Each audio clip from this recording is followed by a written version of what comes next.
होला कौन का बुझा तो न बा उनका भी अब हमसे रहा तो न बा किल विधाताओं ने अरे दुखा तो न बा अरे लहरताओं ने अरे धुआं तो न बा।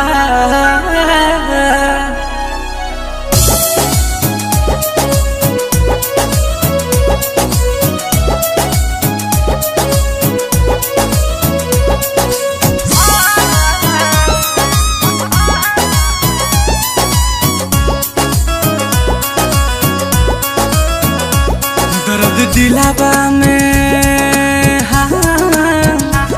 दर्द दिलावा में उठे लसुरहो घरी दर्द दिलावा में उठे लसुरहो घरी याद तोहर सतावे तो हम का करी दर्द दिलावा में उठे लसुरहो घरी दर्द दिलावा में उठे लसुरहो घरी नैन लोरावा बहावे तो हम का करी दर्द दिलावा में।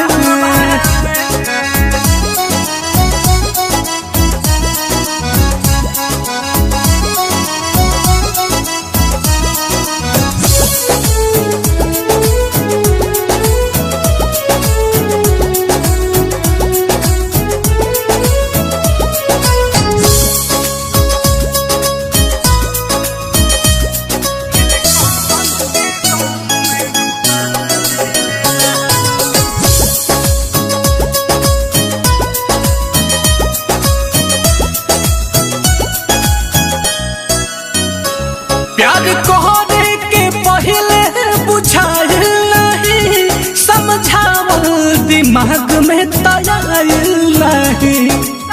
बड़ी अजीब सी मोहब्बत थी तुम्हारी बड़ी अजीब सी मोहब्बत थी तुम्हारी पहले पागल किया फिर पागल कहा और अब पागल समझ के छोड़ दिया।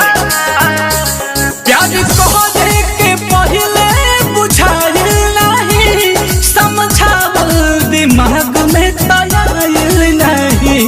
इस उठे तलागे कि जाइब मरी इस उठे तलागे कि जाइब मरी याद तोहर सतावे तो हम का करी दर्द दिलावा में उठे लसुरहो घरी दर्द दिलावा में उठे लसुरहो घरी याद तोहर सतावे तो हम का करी दर्द दिलावा में।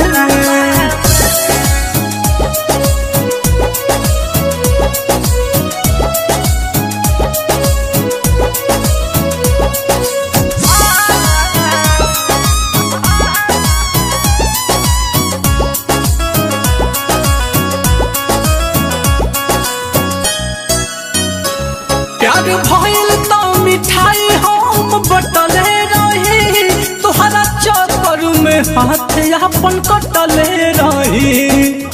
काश तू मेरी मौत होती काश तू मेरी मौत होती तो एक बात तो तय था कि एक न एक दिन मुझे जरूर मिलती। प्यार भइल तो मिठाई हम बटले रही तुहरा चक्कर में हाथ अपन कटले रही। इहे बात सोची सोची जाता जीवा जरी इहे बात सोची सोची जाता जीवा जरी याद तोहर सतावे तो हम का करी दर्द दिलावा में उठे लसुरहो घरी दर्द दिलावा में उठे लसुरहो घरी याद तोहर सतावे तो हम का करी दर्द दिलावा में।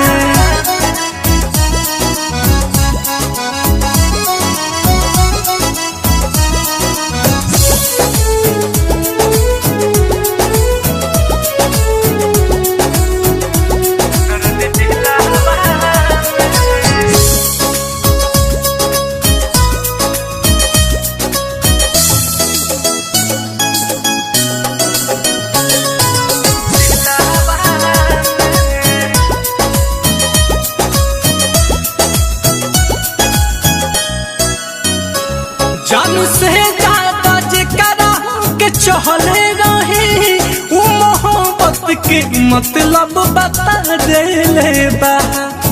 हर रोज खा जाते थे वो कसम मेरे नाम की, हर रोज खा जाते थे वो कसम मेरे नाम की। साला कारण तो आज पता चला कि जिंदगी धीरे धीरे खत्म क्यों हो रही है। पाठक रोहित सहज सहज बतिया कही नीलकमल के गाँव में डूबा देले बा।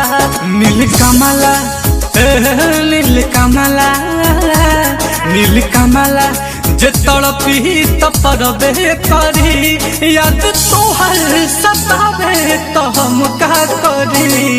दर्द दिलावा में उठे लसुरहो घरी, दर्द दिलावा में उठे लसुरहो घरी। नैन लोरावा बहावे तो हम का करी। दर्द दिलावा